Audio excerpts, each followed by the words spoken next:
visiems. Nenorėsiu jau daug pasakoti, kaip vyko parodos rengimas, kaip ruošiam leidinį. Už tai ačiū visam muziejaus kolektyvui, kolegams, padėjusiems, talkinusiems. Ir labai svarbiausia, aišku, noriu pasidžiaugti, kad man teko garbė prisiliesti prie tokio iškilaus dailininko kūrybinio palikimo. Nepaisant, kad šventėme 100-metį šio dailininko gimimo, 100-asias gimimo metinės, iki šiol iš tokių didelių leidinių ir nebuvo Lietuvoje išleista. Mūsų vakaro viešnia tikrai labai daug prisidėjusi prie jo kūrybos populiarinimo, paskelbusi eilę straipsnių įvairiuose moksliniuose leidiniuose ir ypač gražiai ir analitiškai aptarusi jo ryšį, Telesforo Valiaus kūrybos ryšį su egzilio poetais, su įvaizdžiais ir publikavusi pačią pirmą, turbūt svarbiausią, čia jums taip kukliai pristatė tokį Valiaus kūrybos paviešinimą, tai Tava Nauson leidinį, kuriame jau kaip ir dailininko meninė knyga, visiškas nuostabus knygos ansamblis, sublizgėjo Valiaus talentas, bet vis tiek visuomeniai malonu, kad ši paroda dar leido padaryti atradimų. Iš tikrųjų, aš irgi prisilietus prie šios asmenybės stengiuosi ieškoti kažko naujo nepublikuoto, nes anksčiau Amerikoje buvo išleista dailininko mokinio Romo Viesulo knyga ir atrodo, ką jau naujo galima būtų rasti, bet smagu, kad dailininko giminės ir artimieji ponas Andrius Valius pasidalino labai įdomiais, naudingais prisiminimais, truputį nušvietusiais karo laikotarpį. Dailininko Vytauto Valiaus šeima ir Saulius ir Eglutė labai pateikė įdomių archyvinių duomenų ir sesers Valerijos prisiminimų nuotrupas. Taip pat radau daug nuotraukų, kurios ne visos tilpo. Labai platus ir didelis muziejų perduotas yra Valių šeimos archyvas ir žinoma, dar yra daug darbo tolesniems tyrinėjimams. Kaip sakiau, muziejus turi didžiausią kolekciją, bet gražiai pasipildė paroda ir leidinys iš Kauno nacionalinio muziejaus paskolintais kūriniais, būtent ankstyvaisiais ir ypač tokių įdomių darbų, tai parengiamuoju piešiniu šiam darbui.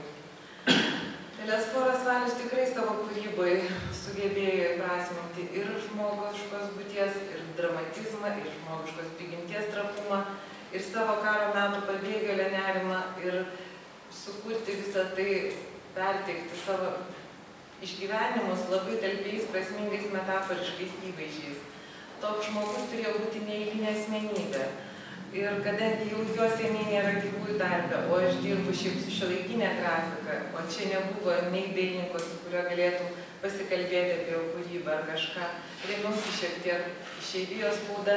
Todėl man buvo didelis džiaugsmas ir netikėtumas, kaip sakiau, sesers Valerijos prisiminimai, bei Tamošaičių galerijoje atrasti Antano Tamošaičio prisiminimai. Tai tiesiog nenorėdama pasakoti kažkokių svarbių tokių menotyrinių punktų, norėčiau paskaityti keletą ištraukų, kurios į akademinį, galbūt, jeigu taip galima pavadinti, muziejinį katalogą visai pritiko, bet manau, kad šiek tiek keli štrichai asmens portretų įvaizdžių, kurie prie nuotraukų dar susidarytumėt apie patį žmogų, galbūt jums tiks tiesiog porą minučių dėmesio. Pirmieji Tamošaičio prisiminimai siekia tuos metus, kai jis pradėjo dirbti Kauno meno mokykloje, dirbo posėdžio sekretoriumi ir jis prisimena peržiūrą. Ir jis sako, tai buvo labai įvairių darbų ir atkreipė dėmesį Telesforo Valių todėl, kad jis pateikė peržiūrai ne vien privalomus darbus, bet labai daug piešinių atliktų plunksna, tušu, papildomų. Tai buvo kažkokios kompozicijos žemaičių, sodiečių ir gamtovaizdžių. Atliktos labai laisvai ir dramatiniai. Ir tada Mikėnas pastebėjo, kad iš šio jaunuolio Telesforo Valius gali išaugti geras dailininkas. O Gardikas pačiupęs vieną kitą iš tų darbų ir vis prisikišęs prie akių taip aktyviai apžiūrinėjo, vis negalėdamas akių atitraukti.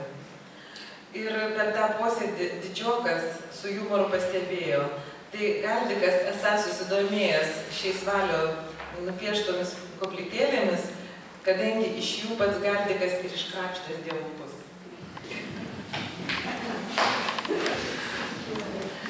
Vėliau ten prisiminimais tokie išplėstoti ir dideli, bet Tamošaitis viskai dar meną, kad jis Valius nepažinojo, bet vėliau pradėjo dirbti Kaune Žemės ūkio rūmuose, liaudies meno srityje. Susipažino su Valium tuo metu, kai Telesporas buvo pas jį atėjęs apie 36 metus, kreipėsi atseit labai svarbių reikalų. Jis tada jau dirbo Kauno audinių fabrike dailininku, prižiūrėdamas ir vadovavimas šilko dekoravimu. Kauno audinių fabriko savininkas Finkė sumanė įtaisyti, išausti savo Kauno audinių chorui tautinius drabužius. Ir Valiui pavedė susitarti su manimi, kad aš parengčiau eskizus.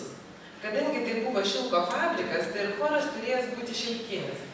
Nors aš pats buvau priešingas audimui šilko, bet kaip fabriko šilko reklamai teko nupiešti keletą spalvotų kostiumų eskizų, o Valius ir pasirūpino jų išaudimu tame pat fabrike.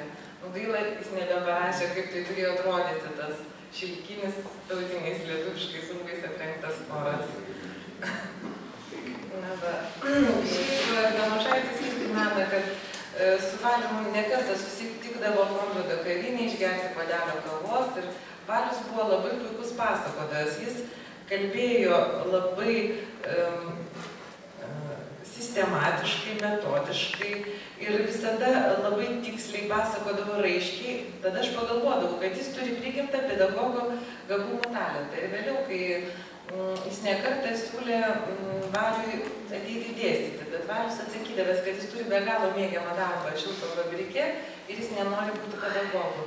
Vienok apie 41-uosius, kai dailės Vilniaus meno mokykla buvo perorganizuota į dailės institutą, kaip tik Mikėno, Vienožinskio prašymų Valius atvyko ir tapo grafikos katedros vedėjų Vilniaus dailės institute.